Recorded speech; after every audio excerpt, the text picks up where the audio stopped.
Before your eyes lies the Celestial Islands, a world of peace above the clouds, protected by 4 great houses. The sturdy House of Sapphire, empowered by the spirits of lakes and rivers, the Kappa.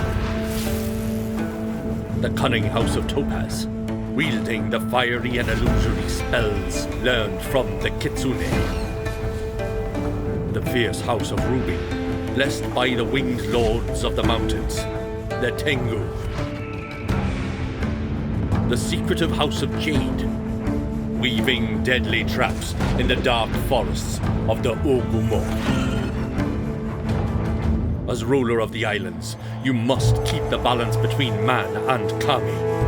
But dark times are ahead. An ancient enemy has returned.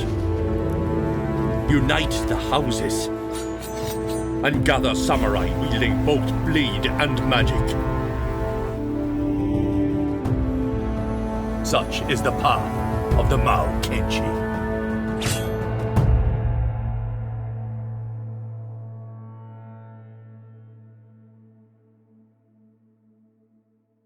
Welcome to this video about Mahokenshi. Mahokenshi is a deck building strategy game that I'm thrilled to announce that it will be released in January 2023. My name is David Cicurel and I've been working in the video game industry for several years now. I've been working on big AAA like Heroes of Might and Magic, XCOM, Assassin's Creed, Batman, but I'm more famous for a board game I designed called Chronicle of Crime. In Chronicle of Crime, I had already this idea of combining technology with board game, trying to bring what I know from video game into the board game.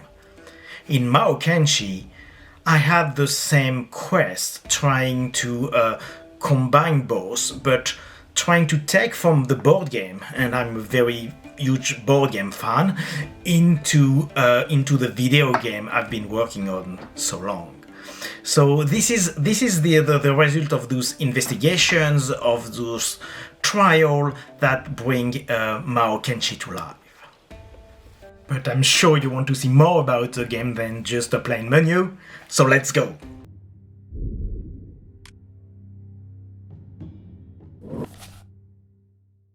In the most remote islands of the Celestial Realm, rumors of rebels and uprisings are common. But more recent rumors speak of dark forces and villages being destroyed. You have been sent to investigate.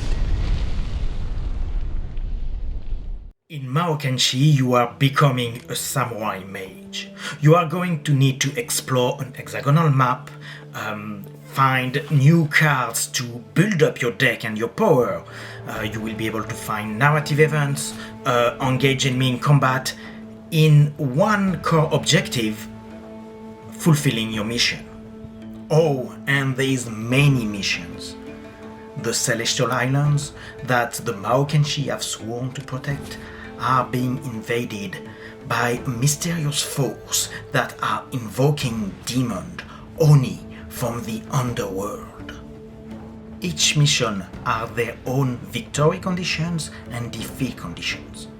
So you will have to adjust your deck you are building based on those missions. Yes, because this is something that is very special in Mahokenshi. When you start a mission, you start with a fresh deck, and you will have to build up your deck based on the mission.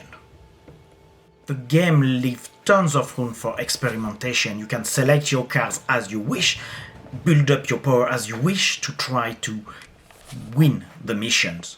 And you can restart the mission if you haven't win as much as you want. Try different strategy, see how you will win the game.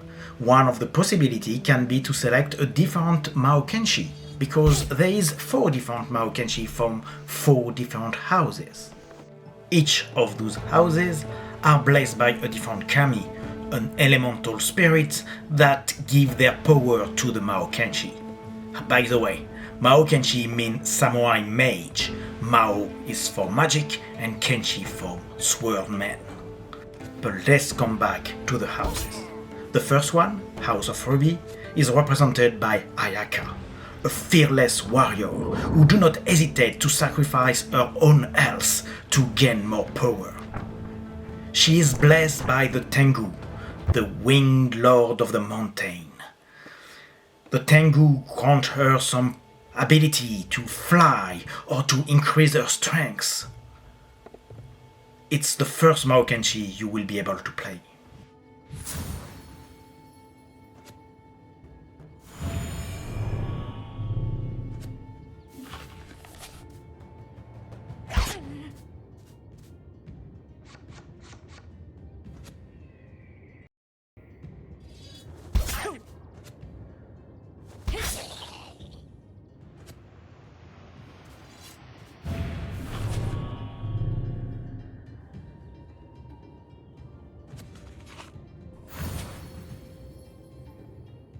Next is Kaito from the House of Sapphire, the toughest of the Mahokenshi. Thanks to the Kappa, the kings of lakes and rivers, he has unmatched defense. He can slay enemy surrounding him like no one.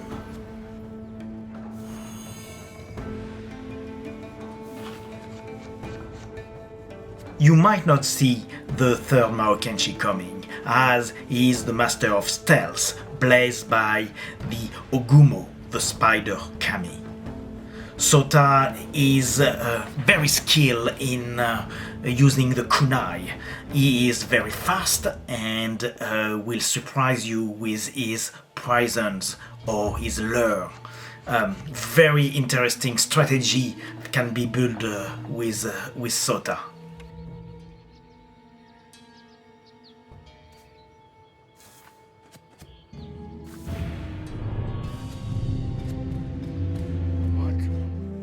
Last but not least, Misaki of House Topaz.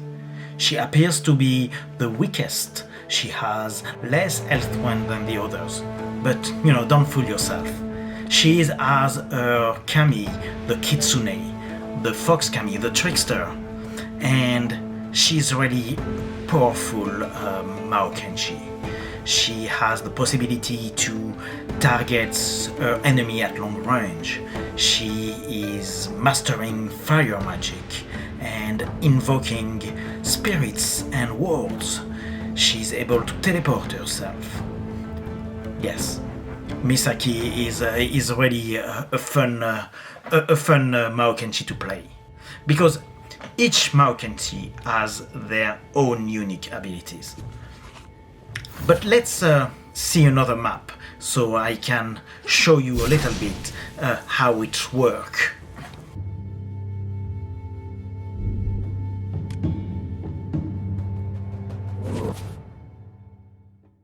As villages start to burn, the presence of a forbidden magic becomes obvious.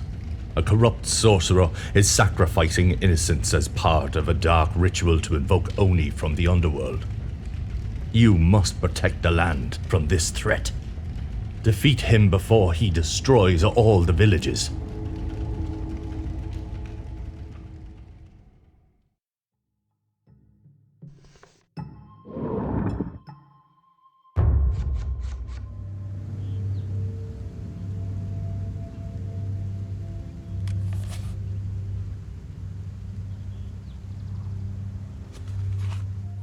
As I was saying, when you start a mission, you can select any of the 4 characters. Therefore, each mission will feel quite different when you adopt the styles and the capacity of a character. Trying to beat the mission with all the characters is, quite rewarding and interesting. Another thing that can help on replayability and the will to test the game in a different way is the challenges. We have different challenges for every mission.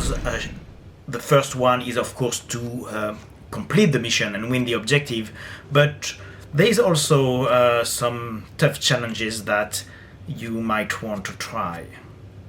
And those challenges are really part of the gameplay, because winning them allow you to win Mahoken crystal that you will be able to invest in order to power up in the metagame.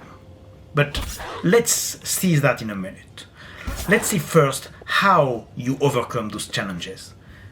To overcome those challenges, you need to understand that you need to build a deck. The game and the first elements of the game is a deck building game. So you need to tailor your game in such a way that you will be able to trigger combos and being able to match the objective of the mission. Each mission requires that you build a specific deck that will allow you to defeat the different enemies that are on your path. Each enemy has their own abilities, so you need to adjust your deck in order to be able to overcome those abilities. What makes Mahokenshi so unique is that despite many games of the genre, we have decided to mix the exploration phase and the combat phase. Therefore, you have one unique gameplay experience. In the deck building challenge that you are confronted to, that means that you need to select if you want to add some exploration cards or some combat cards into your deck. Put too much exploration cards into your deck and you will be very fast, being able to reach the objective very fast and in time. But also maybe you will be too weak to defeat the opponents facing you. Put too much combat cards in your deck and yes, you will be very strong, but will you be fast enough to move around the map and beat the objective, the timing objective that are often there in the different maps? That's all the questions, and the question of balance and deck building to finding which card you need to put in your deck in order to create not only the best combo, but also the most adapted to the mission.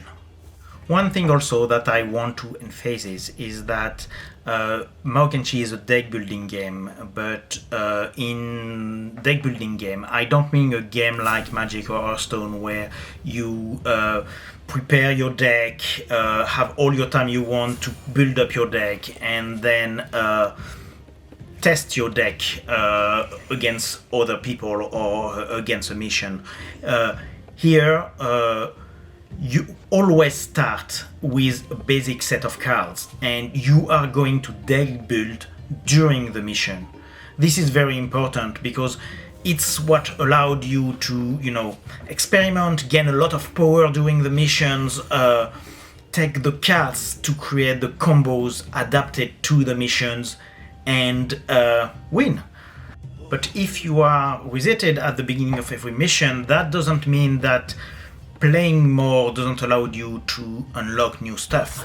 Of course, you unlock new mission, but you also gain Mahoken crystal, like I was saying earlier, by succeeding challenges. Those Mahoken crystal, you can spend them into the way of the Mahoken and gain some special bonuses. You can also level up your character. By leveling up your character, you will unlock new cards, therefore new strategy, new combos, new elements to play with, and being able to beat the new missions that are also being unlocked. The level up also allowed you to grant talisman and equipment. Those are shared between all the Mahokenshi. Therefore, the more you play a little bit of every Mahokenshi, the more you will unlock elements that will be valuable for any Mahokenshi you will play.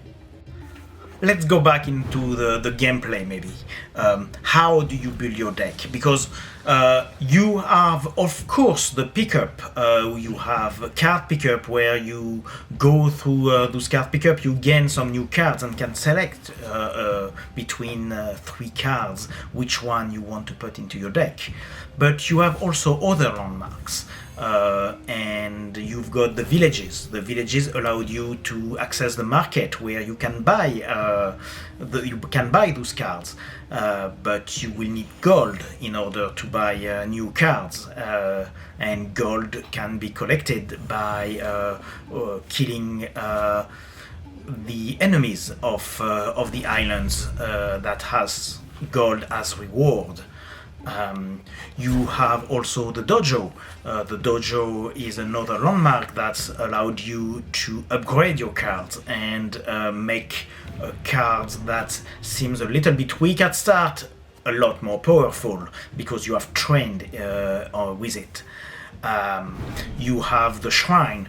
The shrine is allow you to purify your deck, to destroy cards that are inside your deck and doesn't feel relevant, and all these elements allow you to fine-tune your deck in order to get only the cards you want.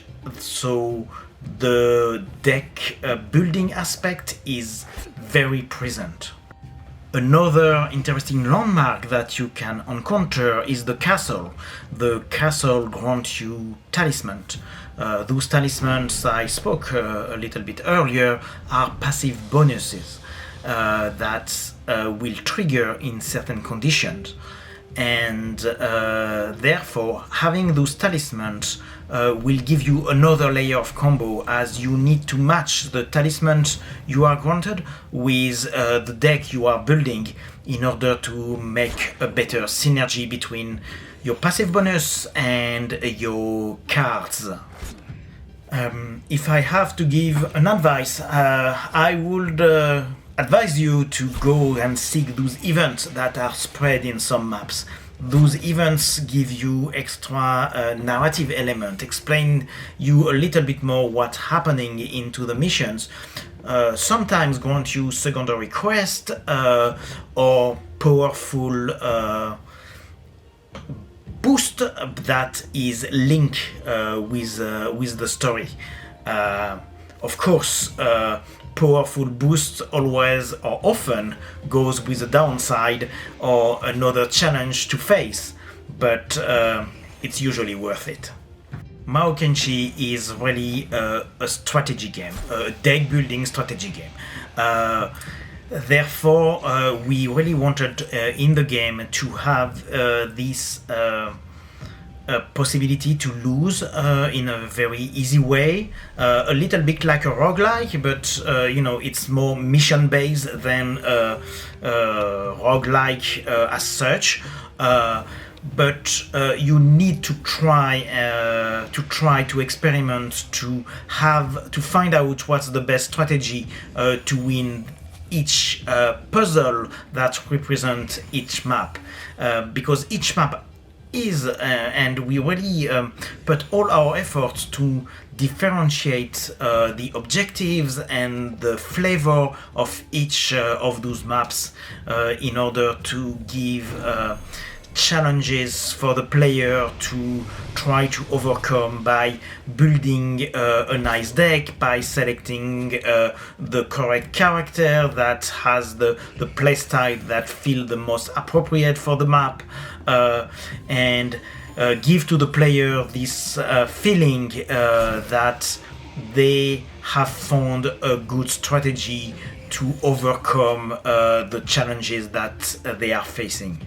Something also that we wanted to convey during the game is the immersion into this celestial island and this universe that we have created.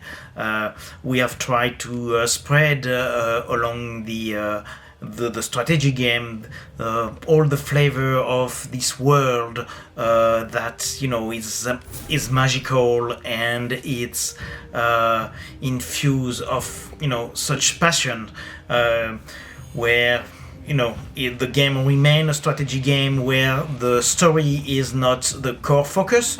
The adventure needed to be there, and we wanted the story to be important into the game. Or last thing that was also very important for me into this game is that I wanted the game to be accessible. The game, let's get rid of, boring tutorials that are very long to learn every elements, but making sure that player jump into the game, play the game quickly.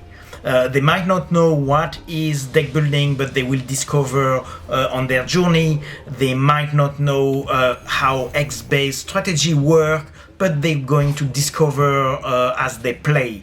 It was very important that the game being, accessible to everyone and not reserved to a small expert community. So yes, we wanted the game to be challenging, yes, we wanted the game to be immersive, and we wanted also this game to be accessible. And I hope we have achieved that. You to tell. Well-defended castles protect magical gemstones that hold the power of the kami. The cult is seeking these gems, and has unleashed a blazing Oni to retrieve them. Stop it from reaching the castle, or nothing but ashes will remain.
I've been working for Game Source Studio, a studio based in Paris, working on AAA and AA for quite some time now. And the company has something great that's allowed the employee to present game ideas and experiment game ideas. So I presented this deck building adventure game idea, and we receive the possibility with a programmer and a designer working with me to make a prototype. The prototype was quite ugly, not very good looking, but the core mechanic was very pleasant, unique, and intriguing. And this has convinced everyone in the studio that we should move forward. So we move forward. We put a universe, the Celestial Islands, into it. We put nice art and graphism, and started to demo it, show it to players, making some demo that has attracted Iceberg Interactive, that a nice publisher that's seen this game as lots of potentials, and thanks to the studio and thanks to them, we have been able to move forward into this adventure.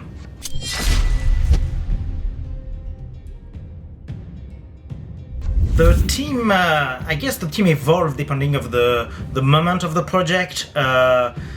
We have always been a small team, a kind of small indie team inside a bigger studio who were working on AA and AAA, and it was kind of awkward as we were this small team of maybe 5 people that was working on this indie type of game, but trying to bring all the expertise and quality requirement that we wanted into the game. The team, was composed of programmers, designers, artists.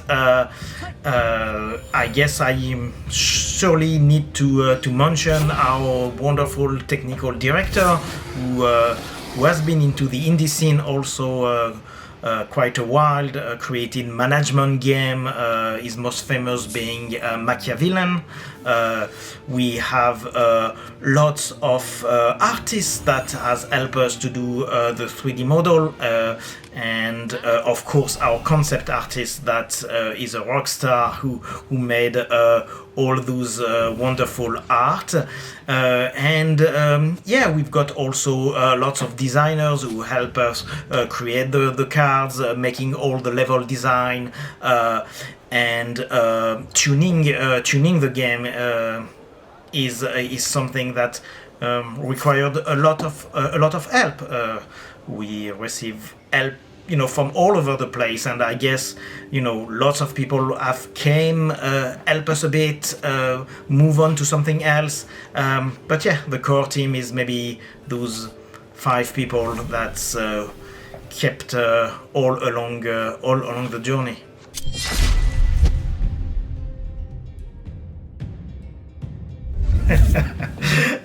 I think the answer of this question is certainly Japan. We have been influenced a lot by the Japanese mythology, but that we have decided to, use freely in a very fantasy way.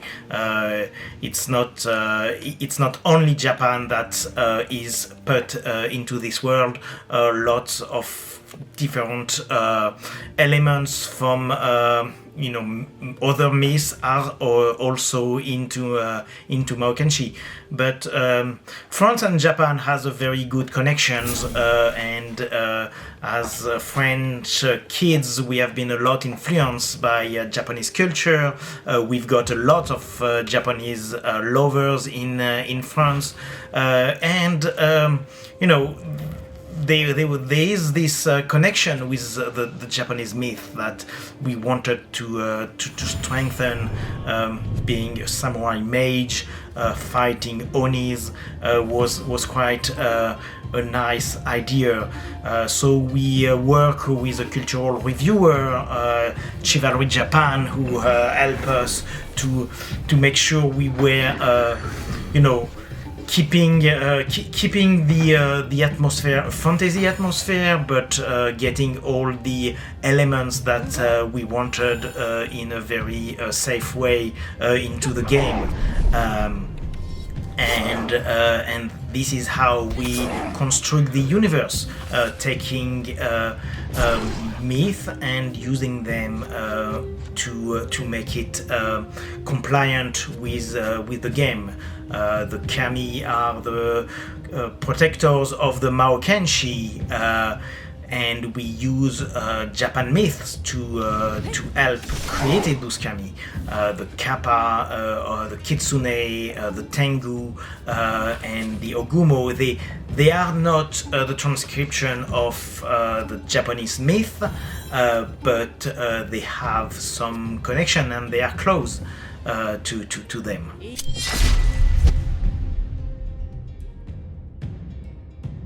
Board game are very good inspiration for video game. I mean, from Magic the Gathering came Hearthstone. From game like Dominion came game like Slay the Spire.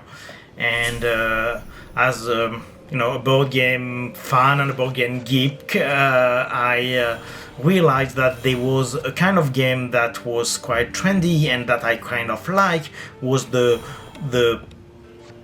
deck building adventure genre. And I did not saw anything like this in video game. When I say deck building adventure, I'm thinking of game like Mage Knight or game like Clank, game that mix this deck building mechanism that I really enjoy with a board and moving into a board. And this is what I wanted to adapt to create a video game. I did not want to have a full board game. I really want to have a true video game, but that was using this deck building adventure genre that I could not foresee in the video game.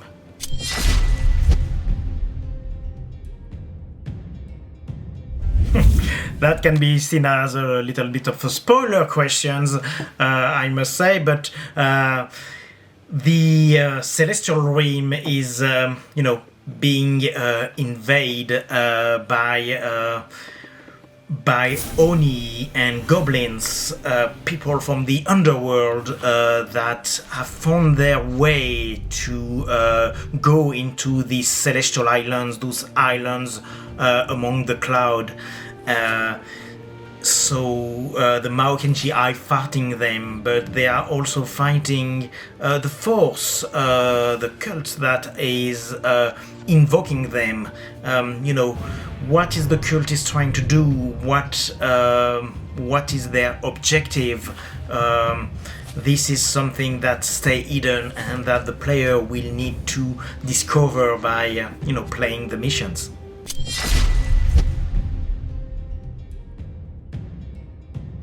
Oh yes, of course, ton of them. Books, movie, manga, anime. I certainly have to say Yoshikawa, Miyazaki are people who has inspired me.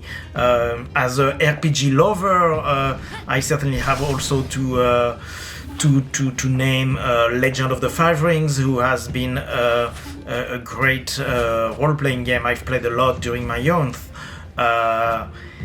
In a way, there is so many influence that we picked on all those influence to make this game unique and this universe special. We wanted also to make the universe, accessible. We get also something that is straight to the point, so people can project themselves very easily. And I hope that's what we did.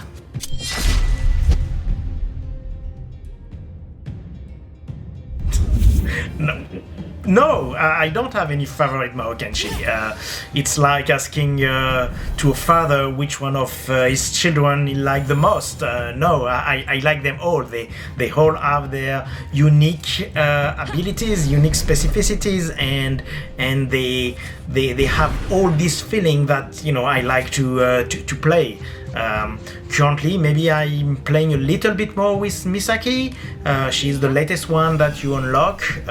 She's a little bit more difficult to play and has capacity of teleport and range that I'm eager to master a little bit more currently. But really, all of them are very exciting to play, and I can't choose.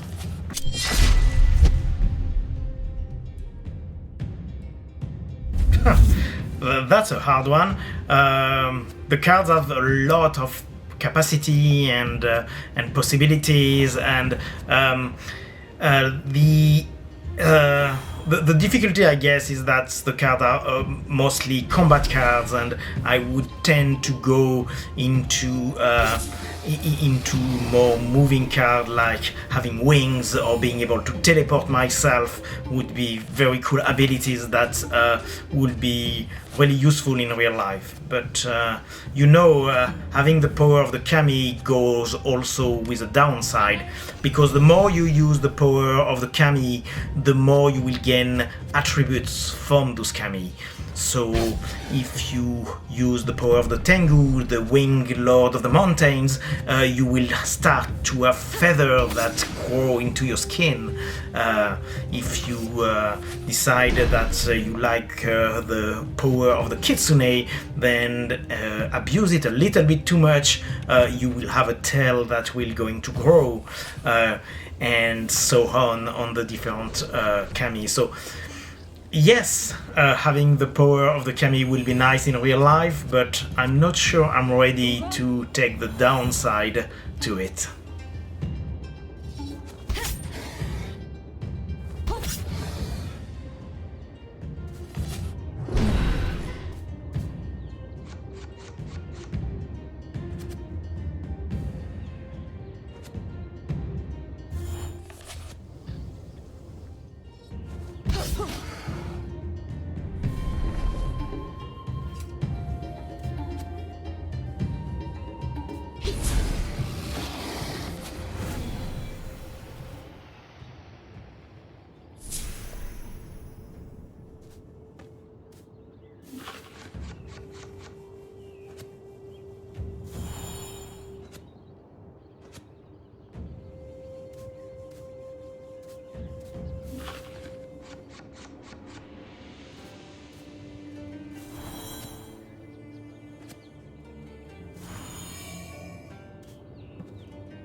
Thank you for watching this video.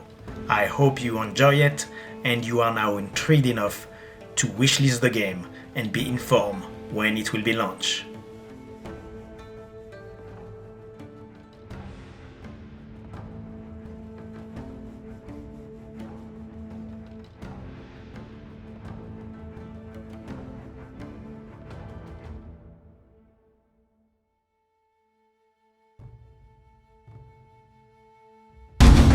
Corruption rolls over the horizon, and the presence of a forbidden magic threatens the very sanctity of the Celestial Islands.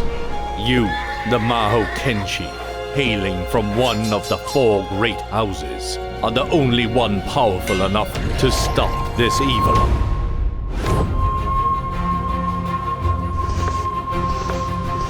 Ayaka of House Ruby. Fearless and relentless, she sacrifices her own life to attack with greater ferocity. Sota of House Jade, a master of stealth. He prefers to ambush his enemies with lures and poisons. Misaki of House Topaz. valuing knowledge and deception, she wields powerful spells to confuse and destroy. And Kaito of House Sapphire, slow but powerful, he uses tactical positioning to crush his foe with brute strength.